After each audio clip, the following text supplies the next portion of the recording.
Ladies, gentlemen, and those who lie between. Good evening. My name is Soren Markov, and this is True Ed Crime, where we share real stories of education gone wrong.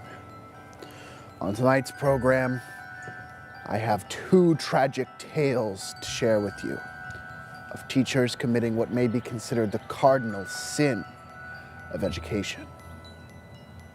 But be warned, keep a keen eye on your code of ethics as we enter tonight's story.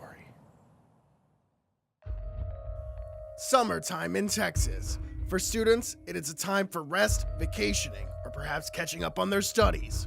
But for one student, this precious time of youth was tainted. Amanda Poe was a 14-year-old student previously taught by Whitney Laidlaw. Laidlaw, a 32-year-old teaching in Spring Branch ISD, approached Amanda and exchanged contact information with her, messaging her on social media such as Instagram and Snapchat. Laidlaw used these apps to send explicit images of herself to Amanda and asked Amanda to do the same, claiming to have romantic feelings for the student. Amanda refused, but the pressure continued from there. Early during summer mornings, Laidlaw would drive to the apartment where Amanda lived and tell her to come with her. When Amanda went with Laidlaw, Laidlaw took advantage of Amanda, touching her inappropriately. This happened on several occasions, but thankfully was finally stopped after Amanda's father found sexually explicit messages on her phone and reported Laidlaw to the police.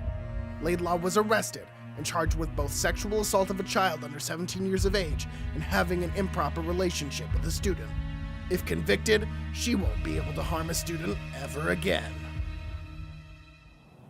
Obviously, what Laidlaw did was a gross abuse of her position in the Texas education system and a warning of the potential danger present in teachers and students using the internet to communicate.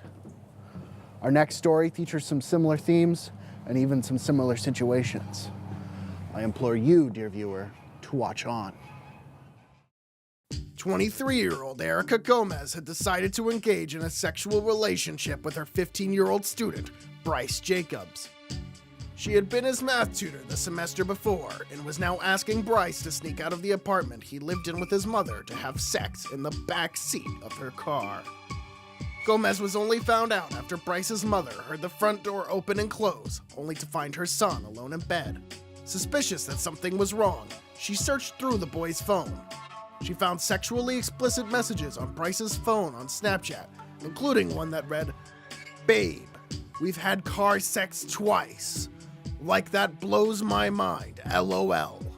The messages came from a contact named Special with a username that led back to Gomez, who confessed to having sex with Bryce on at least 4 occasions. Gomez was then arrested and could face up to 40 years in prison for sexual assault of a child under 17 years of age and having an improper relationship with a student. Thanks to the justice system, Gomez's teaching career and backseat romps are over.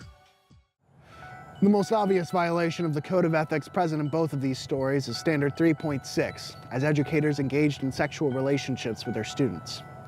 However, other violations include Standard 3.2, as they endangered the student's mental health, 3.5 for abuse of a student, 3.8 for unprofessional relationships, and 3.9 for having excessive communication, which they used to become intimate with the very students they were supposed to protect.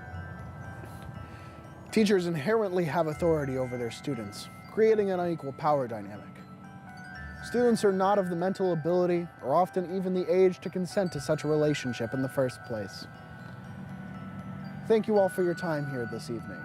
For True Ed Crime, I'm Soren Markov. Good night and good luck.